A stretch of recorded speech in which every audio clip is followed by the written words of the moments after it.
Imagine living your life after 50 and feeling energized and excited about your future. Welcome to the Women in the Middle podcast, the podcast for women who are ready to figure out what they want and create the life they deserve. Here's your host and master certified life coach, Susie Rosenstein.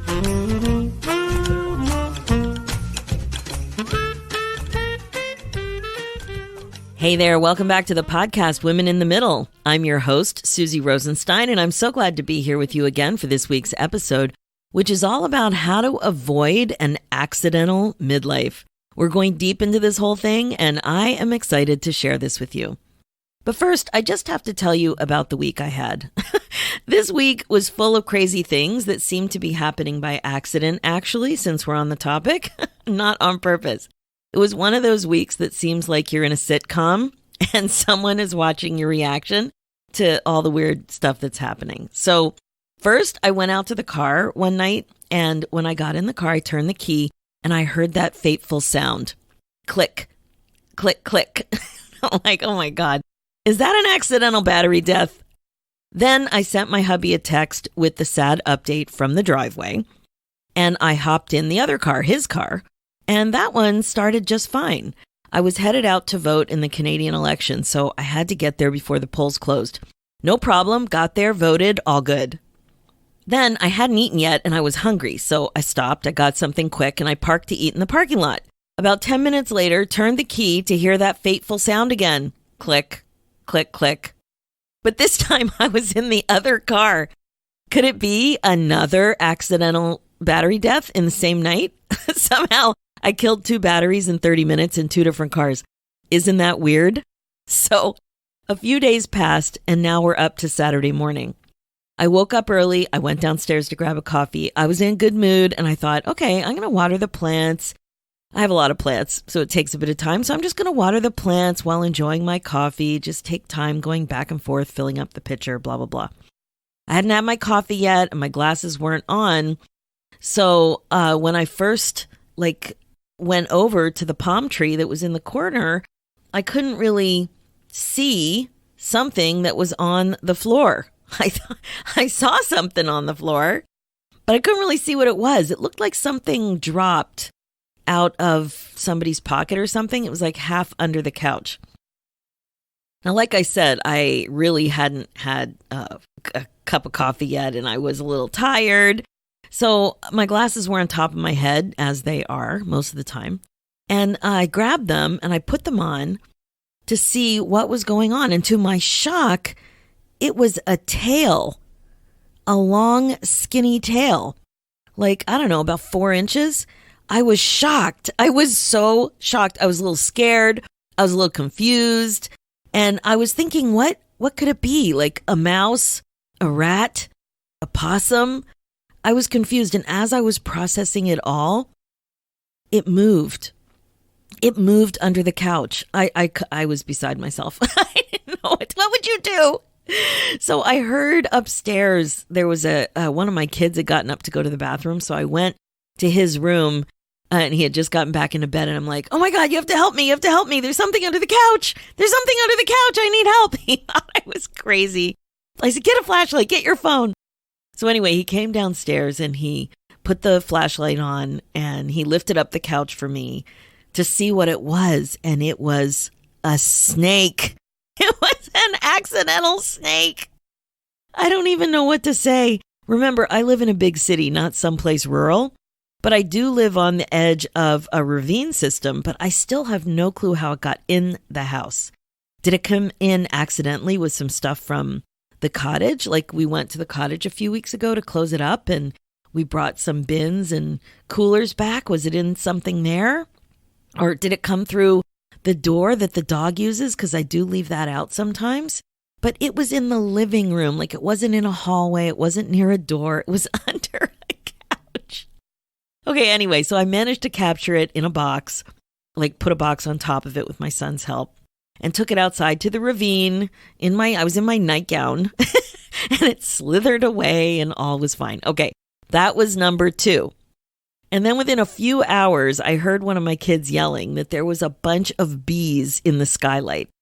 Yes, bees. Like at least 14 wasps were in my house, accidentally, of course. Now, we did have a bee problem that we had an exterminator deal with outside in the brick several weeks before that, but that was all dealt with. And we were told there might be some bees in the house. Maybe they're going to come through a skylight. Okay, but 14, oh my God. So I was still in my nightgown.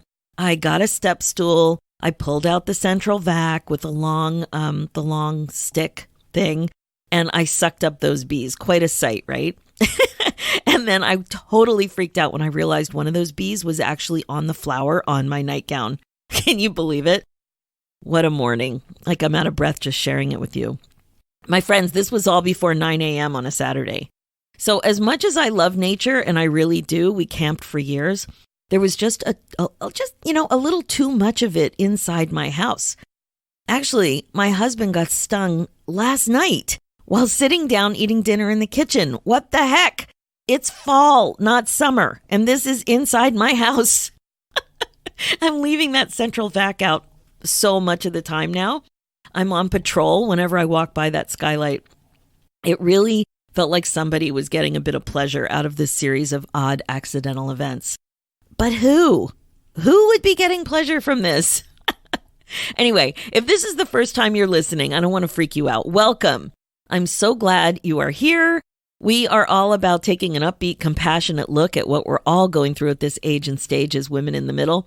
There's really something quite lovely about knowing that you're not alone and we're all in this together. Well, okay, maybe not the snake in the house part, but please send me an email if you've ever found a snake in your house. Now, after I posted it on Facebook, somebody identified it. It was just a brown snake. I thought it was a garter snake, but it didn't have a stripe. It had little diamonds. And of course, it was harmless, but it was about 1.5 feet long. And finding it in your couch, it was startling, like right under the couch. It took me a week to look under the couch again because I thought, oh my God, maybe there are snakes in the couch. Like my mind started to go crazy. I can't wait to hear from you if this has happened to you. Okay, speaking of upbeat, this episode is sponsored by something new that's going to be launching soon, and I want to tell you about it. It's called the Finally First Midlife Membership. Finally First is a life-changing, upbeat virtual community for midlife women just like you. You can make this your favorite one-stop shop for all of the midlife coaching, mindfulness, and guidance you need from me, Susie Rosenstein, your master certified life coach. As you may know, I was trained at the Life Coach School, where I'm also an instructor, and I am super confident about how I can help you create the future you want. You'll also get to connect with an amazing bunch of like-minded women like you who know what it's like to be in a midlife funk and are ready to bust out and get excited about their lives again. The thing is that you don't have to waste time feeling stuck and alone. Here's all you need to do right now. Just get on the VIP wait list. Sign up for updates and launch information there and stay connected so you'll hear all about the details first. The Finally First Midlife Membership is here to help you put yourself first and get the midlife support and community that you've been looking for. Seriously, it's where you need to be, and it won't be the same without you. Your voice and experience are needed. They're valuable, and they'll help other amazing women in the middle. So just head over to www.coachwithsusie.com/membership. That's Susie with a Z. www.coachwithsusie.com/membership. And sign up for the waitlist there. And then you'll be in the loop and you won't miss anything. You never know. It usually pays to be on a list like this. I am just saying. Okay, let's dive in. Today, we're talking about how to avoid an accidental midlife. And why should you avoid having an accidental midlife, you might be wondering. So you can do midlife on purpose. That's why. And I'm not talking about snakes or bees anymore. We're getting into the good stuff. I always like to start out with a definition. So let's look at the difference between something that's accidental and something that's on purpose. Something is accidental when it's random, coincidental, arbitrary, automatic, spontaneous, and impromptu, this sort of thing. In contrast, doing something on purpose means doing something intentionally, deliberately, purposefully, willfully, by design, knowingly, consciously. Okay, I have a feeling you are following me. Living midlife on purpose is about being deliberate and doing things in a very intentional and conscious way. Living midlife by accident means winging it, being spontaneous and random, not really thinking about what you're doing and just doing. Big difference, right? Don't get me wrong with the spontaneous part of the definition. The idea is that more midlife on purpose is being purposeful about your midlife direction, in line with your goals, values, and priorities versus just doing things and making decisions willy-nilly. I like spontaneity, but it just can't be the majority of the way you're doing midlife. If you want to, accomplish your goals, that sort of thing. Now, because you're older now, I know you're becoming much more aware of this idea. You get frustrated with yourself when you're not as intentional as you want to be. I hear this over and over with clients. You notice when you're winging it. You notice when you're going with the flow or being more lax about what you want. You can feel like you're wasting time or even lacking commitment to yourself. Another way to think about it is you're automatically responding rather than carefully considering and prioritizing. Like I said, you're not really living your midlife on purpose. Instead, you're just going through the motions by accident. You might even get into bed at night and wonder how the day went so off course or felt like you're wasting valuable time. That's the thing. Maybe you've been like this for a while, maybe even most of your adult life, but the difference is that now you're much more aware of it and it's no longer okay. Once you have that awareness, you can't go back, my friend. I get you, but I'll tell you when I noticed. We're going way back to the early 90s when I was dating up a storm. Before I met my husband, I was single in Toronto, just starting my professional life. I remember living by the adage, it's a numbers game when it comes to dating. I knew that to meet a nice Jewish guy, I would have to up my dating game and meet more people. So I started dating, answering personal ads. This was before online dating, wrote a personal ad in the paper. People answered it by writing handwritten letters, and I answered with handwritten letters. And basically, I told everybody I knew that I was interested in meeting more people. I went on lots of dates. And one time, I was dating this guy a few times by accident, it seemed, really. Not living my dating life on purpose. It was weird. I noticed that I was pretty much responding to someone who was interested in me more than I was actively and mindfully choosing someone to pursue that I was really interested in and wanted to get to know more. It was more random rather than on purpose. That's what it seemed like because I wasn't considering things carefully. I was just acting, just responding. Now that realization helped me see the difference and how important it is for me to really carefully consider what it was that I wanted. Winging it versus thinking about what you want. Responding to what others want versus thinking about and following through on what you really want. See what I mean? So, my friend, why are you doing this? I know you are. Do you know? I think you'll find it very interesting, actually. You're doing this because of how you feel or don't want to feel. Let's process this for a second. You're actually thinking something that's creating the way you feel, and that feeling is driving that behavior to act quickly or just go with the flow or wing it or to carefully consider what it is that you want to do. All of it, right? Let's talk through an example so you can really, really see it. This one happens to me all the time. Let's say my 3 kids are home from university or all get together for some reason. It doesn't happen as often as it used to now that empty nest has set in. We love going out for a bite, especially nachos. We're very picky about nachos. We're often disappointed about nachos unless we make them here. And the problem when you go out for nachos, there's just not enough cheese. There are naked chips or there's too much sauce. It's such a fine balance and a total bummer when something's off, right? So before I know it, I'm in without really thinking about what I want.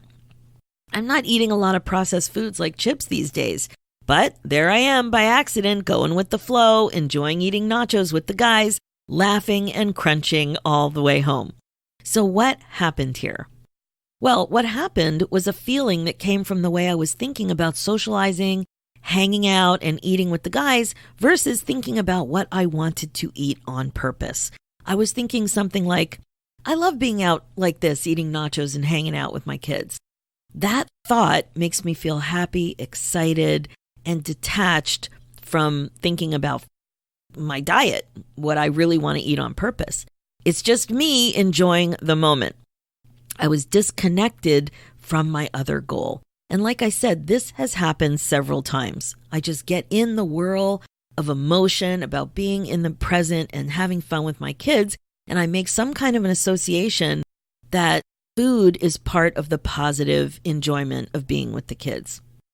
Now, you have to get used to putting yourself first and thinking about what it is that you want. Like I said, this has happened to me several times.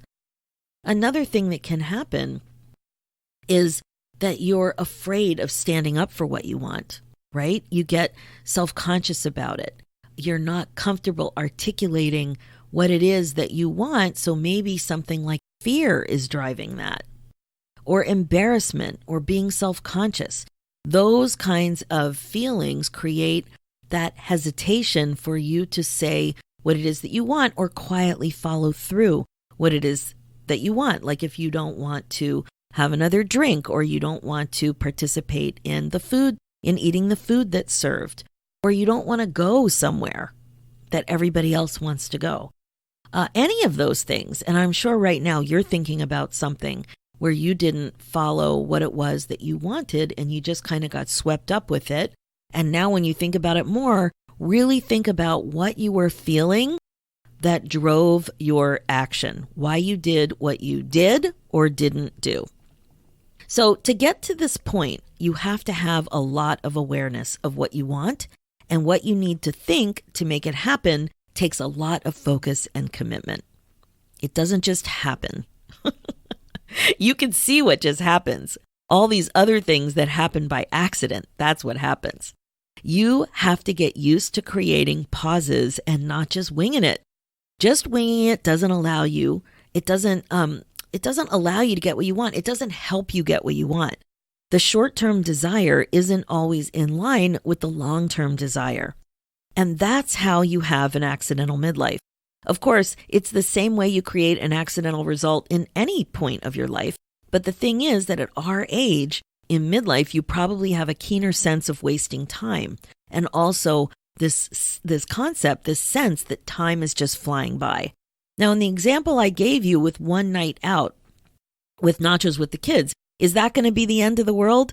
No, of course it's not going to be the end of the world. But if you're not used to thinking on purpose, this will be the norm. It will not be the exception. It will be the rule.